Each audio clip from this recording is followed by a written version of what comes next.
अहम खबर आपको देंगे।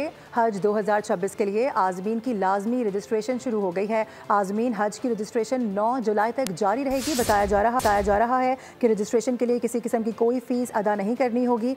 हज के लिए क़ब्ल अज़ वक्त रजिस्ट्रेशन कराना भी लाजिम है। इसी हवाले से बात करेंगे, डिप्टी ब्यूरो चीफ अली शेर हमें ज्वाइन कर रहे हैं। अली शेर, बताइएगा इस हवाले से क्या सामने आ सका है?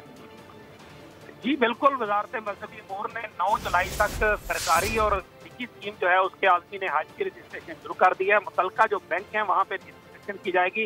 वजह उसकी यह है कि अभी हज खत्म हुआ है और फौरी तौर पर रजिस्ट्रेशन इसलिए की जा रही है क्योंकि सबको मालूम है कि पिछली मरतबा मुल्क की तारीख में पहली मरतबा 67,000 निजी स्कीम के आज़मीन हज जो थे वो हज करने से रह गए थे और ये मुल्क की तारीख का पहला वाक़या था। तो इस तरह के वाक़े से बचने के लिए बर वक्त जो है वो रजिस्ट्रेशन शुरू कर दी गया और सऊदी कवानीन और रजिस्ट्रेशन जो उन्होंने तय किया है उसके मुताबिक जो है वो प्रोसेस शुरू कर दिया गया। पिछली बार भी सऊदी हुकूमत की बजाय हमारे टूर ऑपरेटर्स और वज़ारत मज़हबी अमूर की नाअहली की वजह से और वक्त कम होने की वजह से रजिस्ट्रेशन और पूरा प्रोसेस नहीं किया जा सका था, जिसकी वजह से 67,000 आदमी आज रह गया। इस बार उससे बचने की कोशिश की जा रही है। ठीक है अली शेर, बहुत शुक्रिया।